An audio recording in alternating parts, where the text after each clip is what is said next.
Thank you for joining me today. 2020 really taught us that health really matters. 2020 also put a spotlight on diabetes, particularly type 2 diabetes, as a significant risk factor for COVID-19 infection. So I'm honored today to give you some real facts about diabetes, in particular type 2 diabetes and prediabetes. Since you're joining me today, I hope you agree that diabetes is a serious condition. But some people may find that diabetes is innocuous because so many people have it, and so many people may seem asymptomatic, especially at the beginning of their diagnosis. The fact is, diabetes is the 7th leading cause of death in the United States. If you look at the other causes, number 1 is heart disease, number 2 is cancer. And I was sobered to learn in our 1-year experience with COVID-19 infection, over 500,000 people in the United States have died of COVID-19 infection. If you use this list from 2019, that would easily put COVID-19 third as a leading cause of death in the United States. You should also be aware that although diabetes is the 7th leading cause of death, as the primary cause of death in the United States, it easily contributes to increased risk from dying from heart disease, cancer, as well as COVID-19. So diabetes is a serious condition. I want to deconstruct diabetes for you. Diabetes is often shortened as diabetes, but the formal term is diabetes mellitus. Diabetes describes a condition of frequent urination. Sometimes an individual with diabetes, when the sugar level is very high in the blood, they will be forced to urinate more frequently. The second part, mellitus, refers to honey or sweet in Latin. Centuries ago, physicians would diagnose diabetes based on tasting the urine. Lucky for me today, we have other tests that we can do to diagnose diabetes, and most of them are blood-based. There's fasting glucose, there's hemoglobin A1C, which gives us a reflection of your glucose control in the last 3 months. Hemoglobin is a protein in your blood cells, and glucose stuck onto hemoglobin is referred to as hemoglobin A1C. Another test is an oral glucose tolerance test when you have a sugar drink, and 2 hours later we can check your glucose. There are also really cool new technologies called continuous glucose monitors, and we're able to see your glucose profile throughout the day. I'm happy to answer more questions about continuous glucose monitoring in the question and answers. A fact is, diabetes is very common. Currently today in the United States, over 1 in 10 US adults has the diagnosis of diabetes. Over 3 in 10 US adults has a diagnosis of prediabetes. Prediabetes is a condition where glucose levels are above normal, but below the level needed to meet criteria for diabetes. I will also tell you prediabetes is a high risk factor to convert onto diabetes, and up to 10% of individuals with prediabetes develop diabetes annually. There are sort of 2 broad categories of diabetes, type 1 and type 2. Over 95% of individuals with diabetes has type 2 diabetes. In order to better understand these 2 conditions, I want to go over what happens in someone without diabetes when they eat. When you eat, usually you break down your food and the glucose level in your blood rises. In order to control this glucose level, an organ in the back of your abdomen called the pancreas releases a hormone called insulin. Insulin binds to a receptor on a cell to allow glucose in. Think of the receptor as a lock, and the insulin is the key. It opens the door to allow glucose to come in. In type 1 diabetes, your body destroys the cells called beta cells in your pancreas that make the insulin. Therefore, you absolutely need insulin as treatment for type 1 diabetes. Type 2 diabetes is a little bit more complex. You make insulin, but your capacity to make insulin is reduced. In addition, you also have a condition called insulin resistance, where the cells in your organs may not respond as well to insulin. Therefore, you have insulin resistance, creating a greater demand for insulin from your pancreas, but your pancreas has a reduced capacity to make insulin.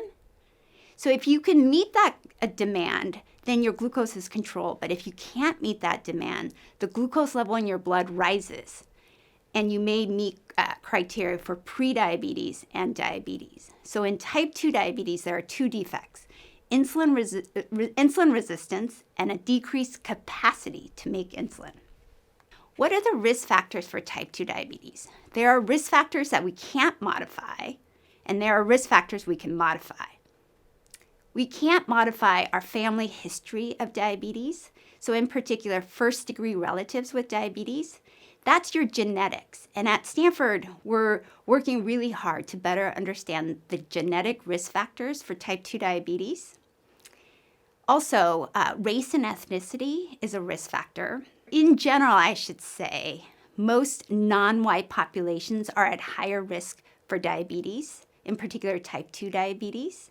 And third is age. The older you get, the greater your risk for type 2 diabetes. Now, there are lifestyle factors which we absolutely can modify. They include weight gain and physical inactivity. Both of these can lead to someone becoming more overweight or obese. Because weight and gaining weight is such a significant risk factor for diabetes, there's a recent recommendation to lower the age that we do screening for prediabetes.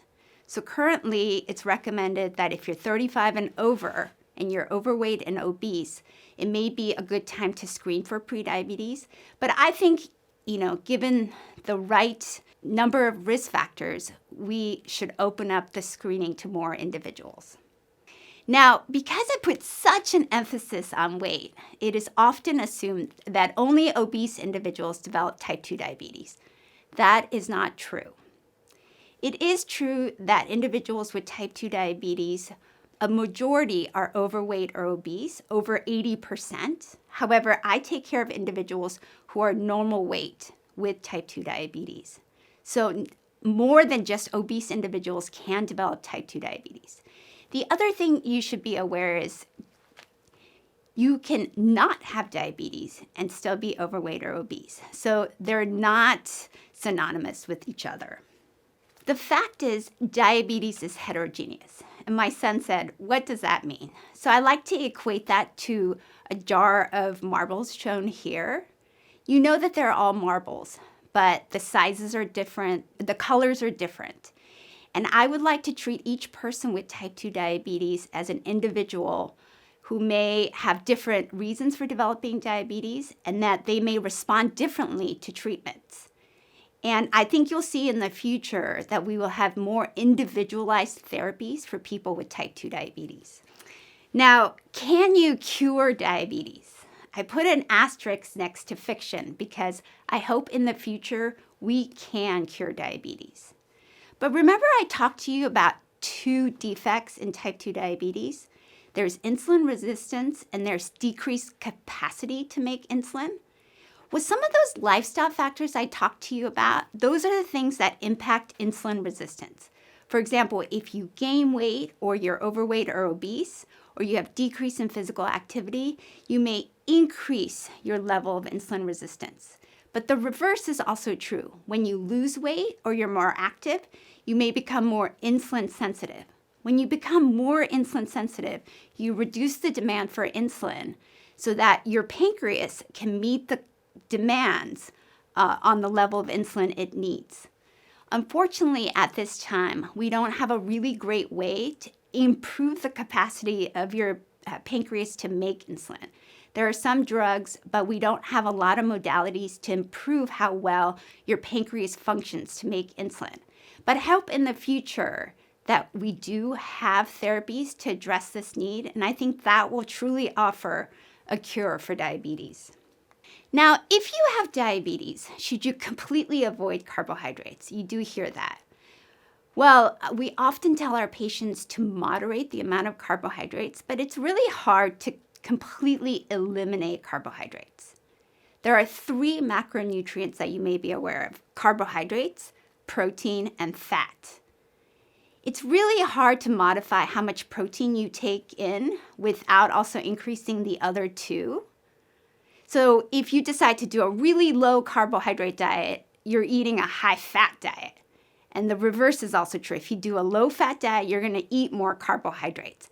So it's impossible to completely eliminate one category.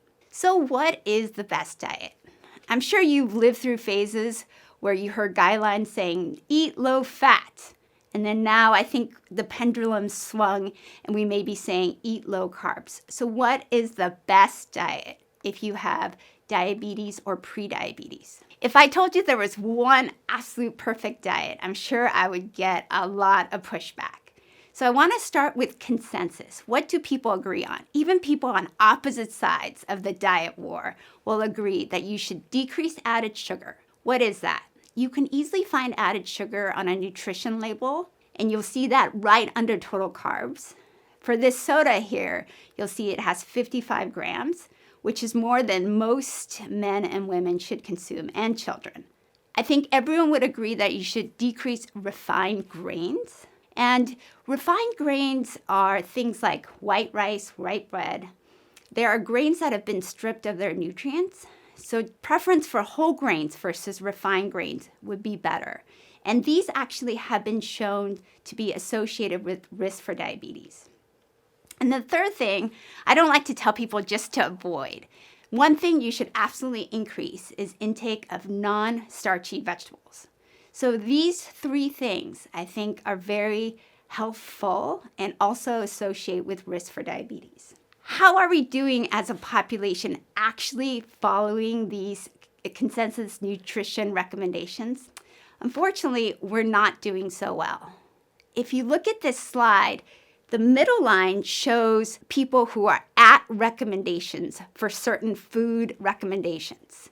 And if you're above in lavender, you're doing better than recommendation. And if you're below, you're doing worse than recommendations. If you look at total vegetable intake, you can see that maybe 10% meets recommendations, but most of us do not meet recommendations for vegetable intake. We're also not doing great for fruit. Maybe 20% meets recommendations. One thing we're totally rocking is intake of refined grains, but we should be eating less refined grains and eating more whole grains, which we're not doing. So we could do a lot better on things that everyone agrees on is better for you and better for people with prediabetes and diabetes. I was fortunate to be involved in a really neat study to look at 2 very popular diets, the ketogenic diet and the Mediterranean diet. I worked with a fabulous nutrition scientist. His name's Christopher Gardner at Stanford, and his team. So if you're not familiar with these diets, the ketogenic diet emphasizes eating low carbs, and the Mediterranean diet emphasizes lots of things, but it emphasizes eating less processed foods, eating more whole grains, fruits, and then eating healthy fats like olive oil and nuts. But we did something really clever in this study. This study actually, we just piloted and finished, and it was in people with prediabetes and type 2 diabetes. Look at what we made similar in the 2 diets. We included the consensus recommendations on nutrition. So in both diets, they ate non-starchy vegetables, they decreased added sugars, they decreased refined grains, but you could see the difference here. The difference relate to intake of certain carbohydrates. So in the Mediterranean diet, they ate legumes like beans, lentils, and peas. They ate more fruit. They ate whole grains. But in the ketogenic diet, because you're trying to avoid carbohydrates, they ate less in that category. So I hope soon to give you some information about how these diets are beneficial and maybe how they're not beneficial for individuals with prediabetes and diabetes. Now, what about intermittent fasting? I'm sure you've heard about it. is that the answer for people with prediabetes and diabetes? Well, there's a lot of iterations of what intermittent fasting means. I think the most popular is you eating in an 8-hour window and trying to fast for 16 hours every day. I'm not sure this is the answer, but there are a lot of ongoing studies about this, and I'm happy to take your questions at the end. Now, why would you want to take on any food strategy? What are some of the goals that you have? So let's say you want to improve your glucose. Well, tried and true with a lot of evidence is reducing caloric intake and losing weight. We know that that's associated with glucose improvement. Ketogenic diet, because it focuses on lower carbohydrate intake, also can help improve your glucose. Intermittent fasting, it's plus minus, depending on how you do it and what you eat when you're in that eating window. What about weight loss? I mentioned to you that weight loss can be important to reduce your risk for prediabetes and diabetes. What food strategy should you take? Again, tried and true is caloric restriction, has been associated with weight loss. Ketogenic diet, yes and no. If majority of your diet is focused on carbohydrates, eliminating that will generally help you lose weight. And some people find that the ketogenic diet improves how full they feel, so it may be associated with weight loss. Intermittent fasting can be plus minus. And what about this concept of ketosis? Well, when you normally eat, you digest your food, and most of the time our body uses glucose as the main fuel for most of our organs. When you limit carbohydrate intake or when you're fasting, instead of glucose, because it's not available, you start to use fat or burn your own fat and make an alternate fuel called ketones or keto acids. And some people believe that raising keto acids or using keto acids as a predominant fuel for the body can be helpful. And in that situation, a ketogenic diet or intermittent fasting may be more helpful. However, I think we still need more research on this, on the benefits and risks of these diets. Circadian rhythm can be a little bit challenging to understand, but all your organs have a clock. And it depends on light and dark. It also depends on eating and fasting to cue certain processes in your organs. I want you to pause for a second and think, yesterday, what did I eat? And what time did I start eating? What time did you stop eating? Now think also, okay, what did you have for breakfast? What did you have for lunch? What did you have for dinner? Don't forget the snacks. Well, because we're a 24-hour, 7 days a week society, most Americans actually eat from the time that they wake up until they go to bed. And we tend to graze eat throughout the day. So some people find that that may not be helpful for you because it disrupts the cues for your organs about, when is day, night, when is eating, when is fasting. I think this is one of the reasons intermittent fasting has become popular. Should we have greater times when we're not eating? There seems to be some data, not to eat too close to bedtime, as it might disrupt the quality of your sleep.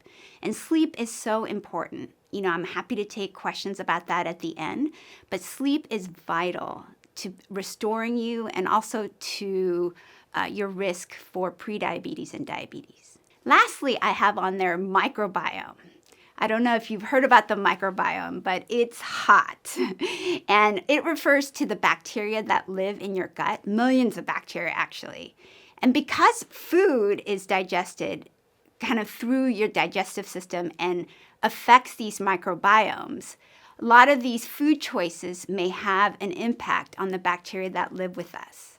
I think right now the questions is a really good question. And for that one study I mentioned, comparing ketogenic diet and Mediterranean diet, we are looking at the microbiome. So I hope to bring you more results in a future presentation. Now, people get so frustrated with exercise. They've heard that it's good for you, but even if you do exercise, it seems like it has no impact on weight loss.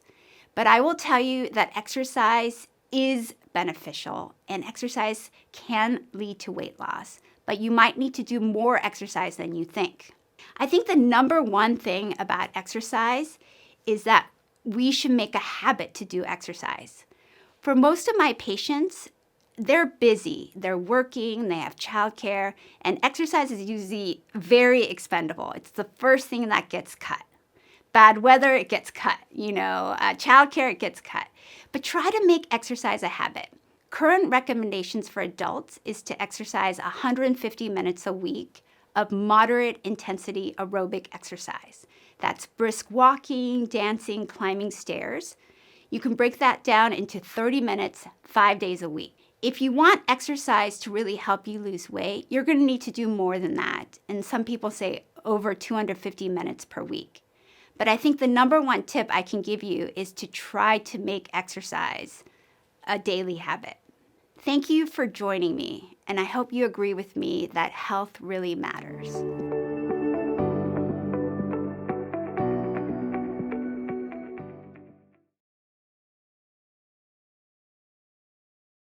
Hello, welcome to the Q&A session with Dr. Sun Kim. I'm Sandra Ben-Ephraim, a member of the Stanford Medicine Community Council. I'm here today to ask Dr. Kim questions on behalf of the audience. Dr. Kim, thank you very much for guiding us through the fact versus fiction on diabetes. Viewers, I would like to ask you to write your questions for Dr. Kim in the Q&A feature at the bottom of your screen. We will get to as many questions as we can in the next 25 minutes. Thanks, Sandra, for having me. Yeah, my pleasure. And I'm already seeing a few questions coming up.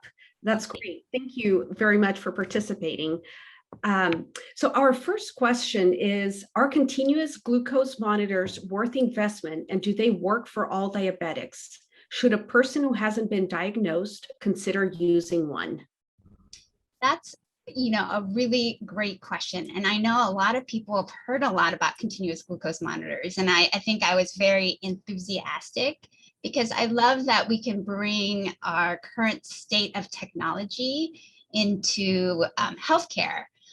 Should everyone have one? I think if you have diabetes or if you have prediabetes, it may be worth trying it out at one time. The reason I say this is even I love playing around with it. It may drive my family crazy, but I love sort of looking at the profile and seeing how different things, especially diet and exercise, affects the glucose.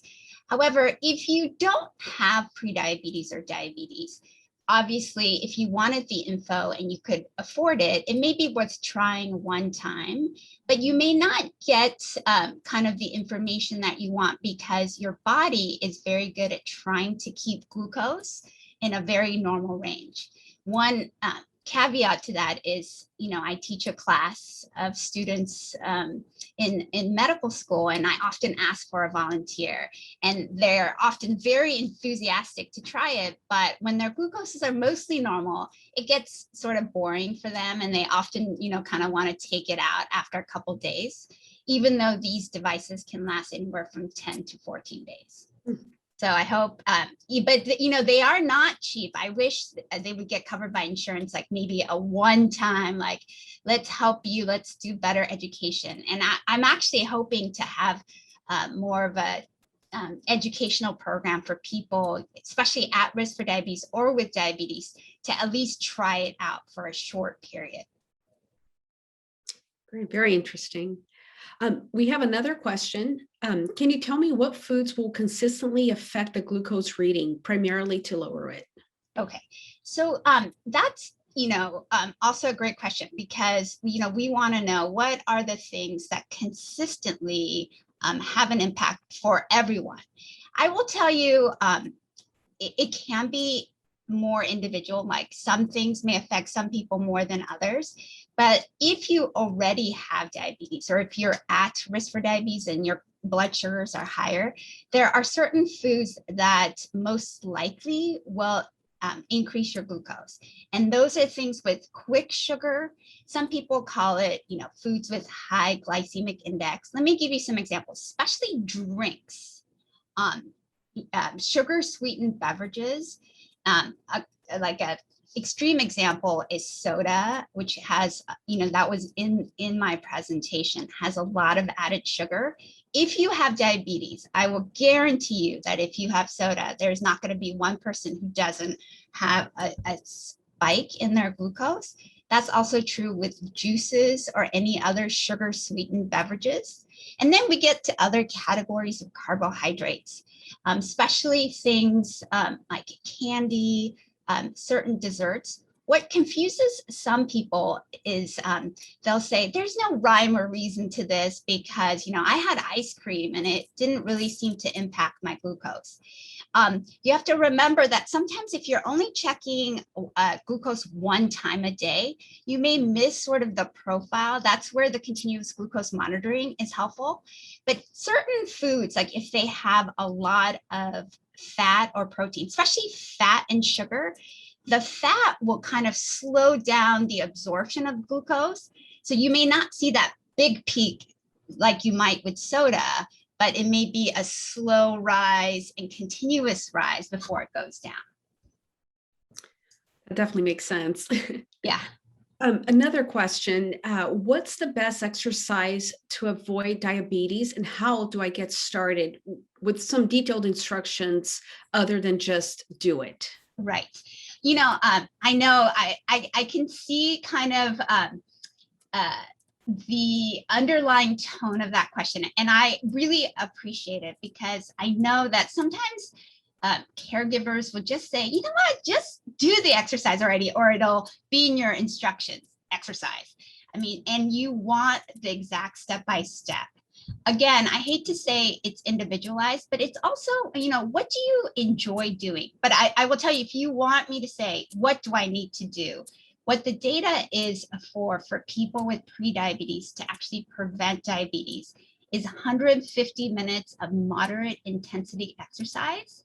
So there are a lot of examples of moderate intensity. So if you were walking, you'd want to walk at a pace where you could still talk, but you're breathless. Versus vigorous exercise, maybe you're running and it would be hard to carry on a conversation. So something to that degree, if you can do it for 150 minutes per week or 30 minutes, 5 days a week, that would be great. But if you hate walking and I told you to walk for 5 days for 30 minutes, I think that's sort of disingenuous. But if there's something else like dancing or Zumba, that would be great. And then if you want more fine-tune, we're learning more about, cardio versus strength training. But if you just wanted like a one-liner, I would say, if you like to walk, do, moderate intensity walking, 30 minutes, 5 days a week. Great, thank you. What's the value of continuous BGL monitoring versus 2-day finger sticks for a type 2 diabetic? Okay, so that's a great question. Whenever we research this question, even about monitoring, your finger sticks, is there actually an achievable benefit of doing that? And I really think that depends on the person. I hate to keep saying like it depends on the person, but it's because, I take care of hundreds of individuals, and it's really about learning what makes that person motivated to do something about their health. And some people, they love this data. And if they had more of it, it motivates them to change their behavior. Other people are, that information scares them and they would rather, not know that information. So it really depends on you. But I actually think everyone should be exposed to it. I'm always surprised who's gonna be motivated by the data that they see to make changes. And I never can predict at the outset who that person is going to be. So I say, try it out, see if it motivates you. But I guess you would have to see the continuous glucose monitor. But versus when you do a finger stick, most people do it when they wake up in the morning, and it could give some trends to how you're doing. But the continuous glucose monitor, it literally can give you glucose data, throughout the whole day. Mm-hmm. And so you can see the profiles like when you eat, what happened, how high did you go, what made it go down. So it really gives you sort of the full picture versus like one tiny piece of the information. Yes, no, that totally makes sense. The next question, I'm underweight yet pre-diabetic. What strategies do I take? I'm not under eating. Any suggestions for putting on weight while keeping blood sugar in check? Right. So thank you for posing that question. That also, reminds me of something I talked about in the talk. So not everyone with prediabetes or diabetes is, overweight or obese. And there are different types of diabetes, and they don't all associate with weight. So I would say if you kind of fall out of this classic description of diabetes, you should talk to someone about looking at what type of diabetes you may have and what is contributing to your rise in glucose. If you remember in my talk, there's factors of how well your body uses insulin, but there's also the most important factor is how well your cells in your pancreas, called beta cells, make insulin to control glucose. And there are things that I didn't talk about in the talk that affect glucose beyond insulin. And so I would really need to, or someone would need to sort of go through your history and figure out what is leading to the high increase in glucose. And I want to say one other thing is the question stated that you may have pre-diabetes. Well, pre-diabetes is fairly common, 1 out of 3 adults. And some individuals with pre-diabetes have elevation in that glucose, but there are myriad of reasons that could be leading to that. And that may not be the same thing as someone who has or who ends up developing type 2 diabetes. So it may be worth evaluating the reason for that rise in glucose. Great. Please talk about whole food plant-based eating and diabetes. What are the effects of eating small amounts of saturated fats and all oils? Okay, so that is a sort of a complex question, and I know a lot of people are interested in whole foods. When I talk to people, I kind of want to get away from kind of different views on diet and focus on what collectively people agree on, because I think if I can spread the message about what people agree on, then we can add layers based on sort of what you're interested in. But I think there's nobody who disagrees with eating, whole foods, and so as opposed to processed foods. So there aren't that many people who are promoting, okay, our health is going to be much better if we eat processed food. So I think everyone agrees, if you can, to try to eat more whole foods. And then I don't know if that question is getting on like what layer of processing, but the more it gets processed and packaged, we're understanding that that may not be helpful for you. But I do also appreciate that a lot of my patients, or a lot of maybe people listening in, like they want to eat the best that they can, but life makes it challenging. And so we, also want to be mindful working towards that. In terms of oils, there are, a lot of debates. I would say people do agree sort of within the Mediterranean diet, sort of choosing olive oils as a more helpful oils. And then there's like all these other like layers of different oils that people talk about. And I think not that I'm shying away from the topic, but that's something where I can't say, yes, this is the answer for you that you're looking for. And then saturated fats, you're probably getting to the question of sort of debates in the literature. That's where I think people get so disillusioned, because you'll hear one thing in the news and another thing. But I really want to focus on things, people from all diet camps can agree on. And so I think that, layer of questioning, we're learning to tease out a little bit better, but it's really impossible to study one factor of a diet. I think we're learning about kind of a diet plan for people, but it's hard to pick out one nutrient or one ingredient that is going to be the factor for health. Thank you. What diet would you recommend for a person with prediabetes? Can you go back to not being pre-diabetic? Yes. So, one of my research areas is to really look at what increases risk for diabetes. And obviously, if you already have prediabetes, you already have an elevation in glucose that gets you closer to diabetes.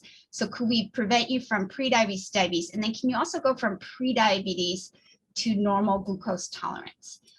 You absolutely can, but I wouldn't say, I don't want to discourage you if you've been trying and you can't, because there are many factors that affect your glucose.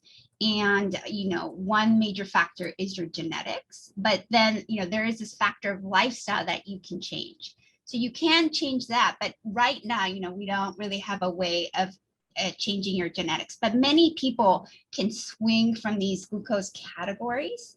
One thing that I didn't talk about in the talk is the earlier you act when you realize that your glucose is higher, the easier it is to sort of shift categories. The best data we have, not necessarily from pre-diabetes to normal, but is people with type 2 diabetes within the first 5 years of your diagnosis. If you if your diabetes is amenable to changes with lifestyle and you institute lifestyle, especially weight loss, you can make a great impact to almost, go below the criteria for diabetes. The longer you have diabetes, it's harder to go all the way back to the beginning. So wherever you are in your journey, when you hear about it, I know it can be shocking, but that's the time to really try to act in terms of the things that you can change. But not everything can be changed. So I want to give that message too. Great, thank you. Discuss the effect of statins on HA1C. Discuss effect of TMAO level on insulin resistance. Okay, so I know this. You know a lot about the literature. It's interesting that you asked me about statins because we just recently finished a trial with other colleagues in the Department of Medicine, looking at the mechanisms of how statins may affect glucose. So based on that question, I know you've heard in the news that statins can increase risk for diabetes. And that's always disconcerting for patients because we want to give you statins for usually prevention of heart attacks and strokes. And so based on your cholesterol or your risk factors, I'm sure, many of you, your doctors have said you need to be on a statin or you're already on a statin.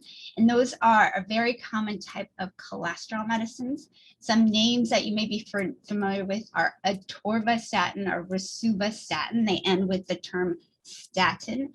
These class of drugs have been really, really well studied, and they've been documented over and over to reduce risk for heart disease and stroke.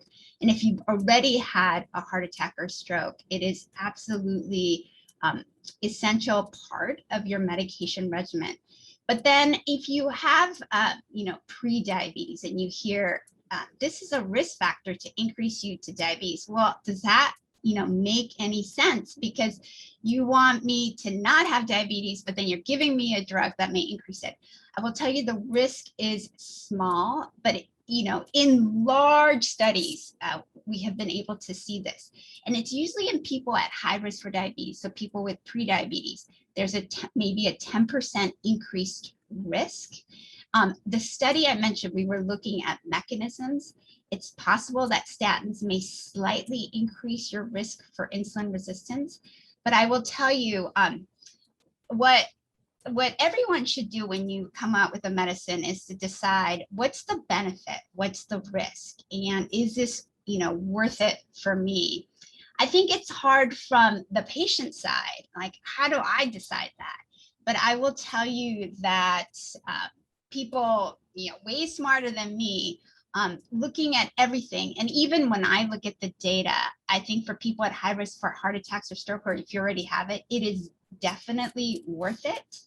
I do agree that it's disconcerting. There are ways, with lifestyle to sort of, minimize your risk, or we can deal with that risk. But I think for many people, the small risk for that is worth it. But it's a very good question.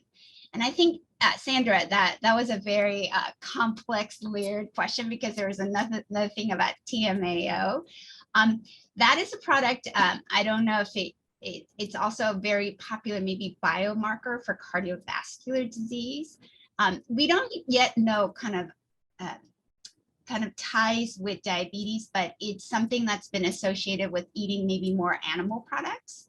And I'm just gonna say it that way. But what's really interesting about that is I work with a researcher at Stanford, Christopher Gardner, did a study on eating meat versus plant-based alternatives, and definitely eating meat was associated with elevation in TMAO, which other people have shown as well.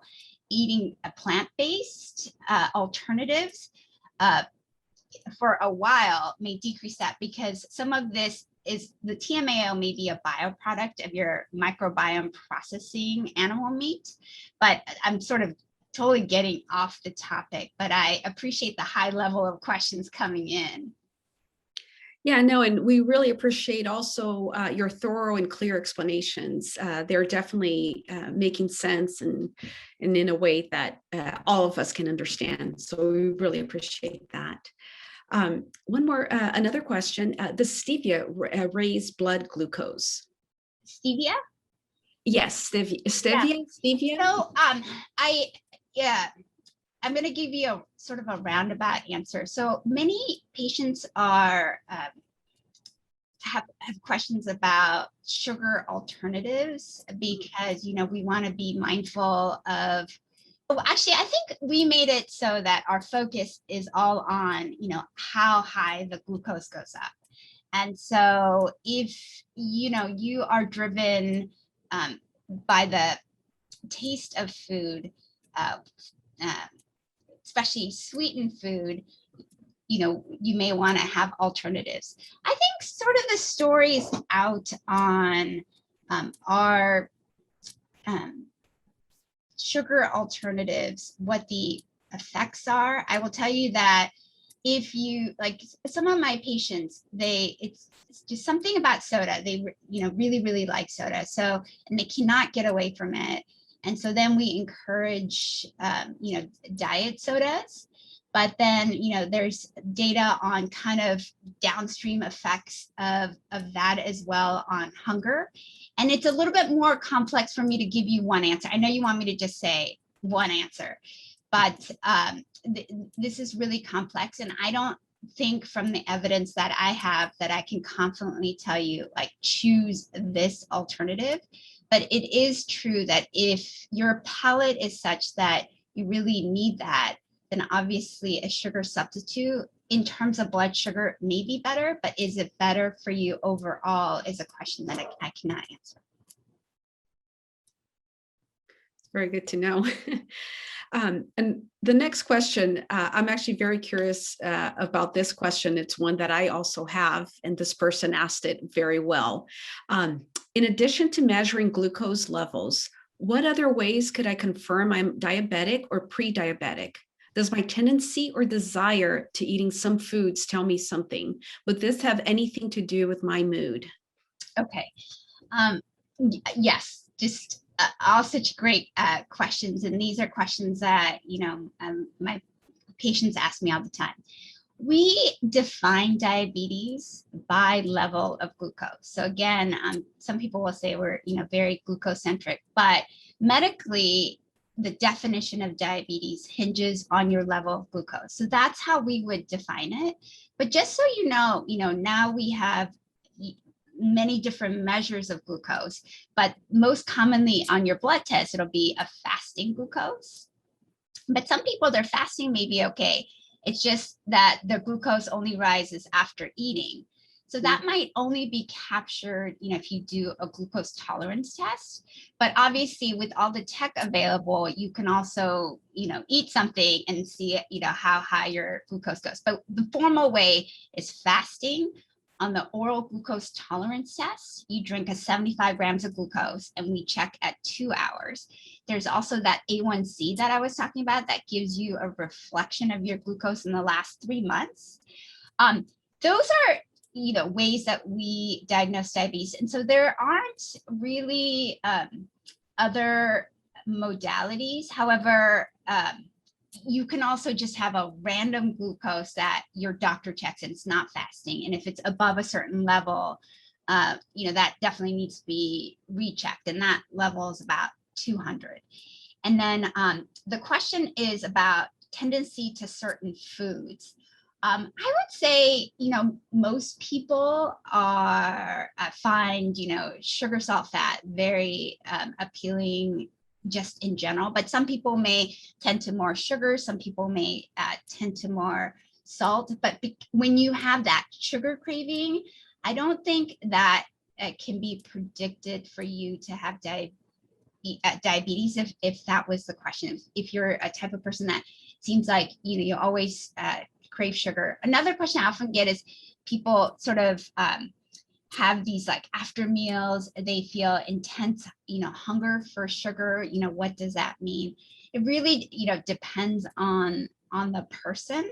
Now, in terms of moods, that's a very layered question, and I'm sure it can affect moods. There are proponents or people who talk about diabetes. Like I'm more, I feel that I'm more grounded. You may not think so, because I like to see, what's the commonality? What's the difference? Is that really true?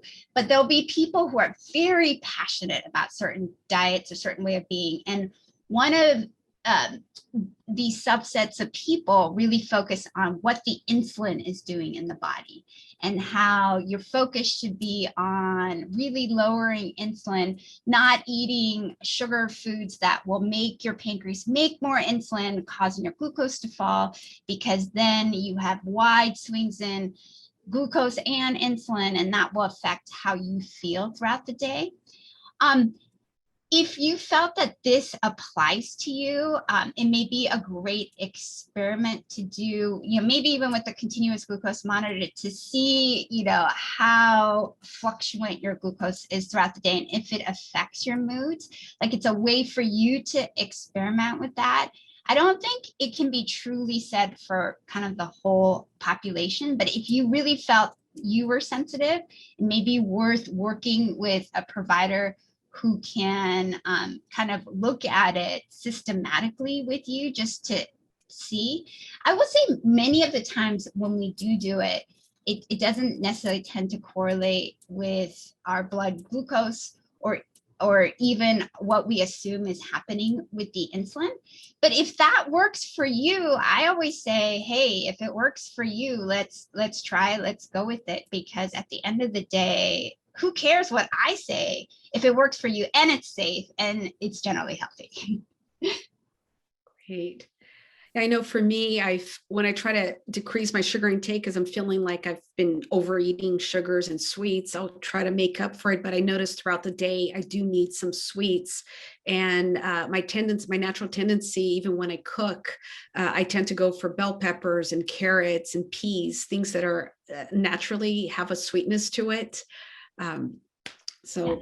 Anyway. One tidbit about sugar is it is, some people call it, use the word addiction, and I think we can go there. But when you get off sugar, it's true also with salt. Like the first week or maybe 2 weeks, it's extremely hard. But once you get off of it, your tendency to want it wanes. However, as soon as you taste it, you'll want it again. But if you can kind of draw back from it, you will find that it gets easier. It is true, like sometimes if you eat something super sugary, like Sour Patch Kids, people love that. But if you have a lot, you will feel kind of that sensation of your like your glucose and your insulin. And, you don't want that kind of swings. So I'm not saying like you wouldn't feel that. Many people feel that kind with very high sugary foods. Okay. Great, thank you. Are there any benefits to intermittent fasting for preventing prediabetes from turning into diabetes? How should I break the fasting? Yeah, so, there's intense interest in intermittent fasting. And I think I talked about the most popular is, trying to fast within 8 hours. I mean, try to eat within 8-hour window and fast the rest, the 16 hours. But there are other versions of it where, maybe even completely fasting a couple days of the month, 1 or 2 days of the week. The logic behind that is really to sort of try to use the nutrients that you already have in your body, and that's mostly fat. Fat is our energy store that we have, and then that's what you utilize if you're not eating. So a lot of people find that that would be beneficial. I haven't seen a particular study using intermittent fasting to prevent prediabetes. It's more as a weight loss, and if you've lost weight, you might be able to prevent prediabetes. But there have been some recent studies. It doesn't, just because you do intermittent fasting doesn't mean that you will necessarily lose weight. And there was a recent clinical trial showing that there was no weight difference, but it may work for certain people because it's kind of a guideline of restriction. So if you tell yourself, I'm going to eat only in this 8 hours, and you generally won't eat as much in that 8 hours as you would have if you didn't have that restriction, it probably will be helpful to you. It's sort of a hard lifestyle, especially depending on who you live with. And people feel that it would be best to sort of start from morning and end earlier, but the most common time that people find doable for them is kind of noon to 8, because you can, sort of still have dinner, but it really depends on, what you eat in that time. Also, if your general lifestyle was such that, you're really up early till and late, and then you tend to graze eat throughout the day, if you shrink that time, you're probably benefiting yourself in terms of what you eat in that time, but also giving your body this time of fast that you didn't have. Totally makes sense. One last question. Okay. The final question for today is, does stress impact blood sugar? Oh, okay. Such a great question. So actually, this is where the continuous glucose monitor, I think, added some data, because I would often get these questions from patients. They would say, I wake up in the morning and I don't eat anything. And then if I check my blood sugar later, it will be higher than, when I woke up. Why is that? There's a lot of reasons, but it's also made me think more about stress. So some of these patients, they were waking up, whether you're a mom or, you're thinking about work, like the stress of the day that morning was pretty impactful. And I think, that did have an impact on the glucose, because your body, when it's under stress, your liver can't make glucose. And so it is, without you eating, it can have this impact of the rise in glucose. Now, this also gets to, some people say like, oh gosh, like with the pandemic, I've been so stressful. Is that having a layer of raising glucose sort of overall? I can't say that I've definitively seen data for that, because that's something really hard to sort of capture, like someone's stress level. But yes, but there's a lot of caveats to that. Like maybe your body's under stress, so it is making more glucose than it should. But then when you're stressed, a lot of other things like your lifestyle goes awry. So I think it's maybe a tsunami of effects in that situation. So we'd have to really tease that out. And that's really hard to do in a study.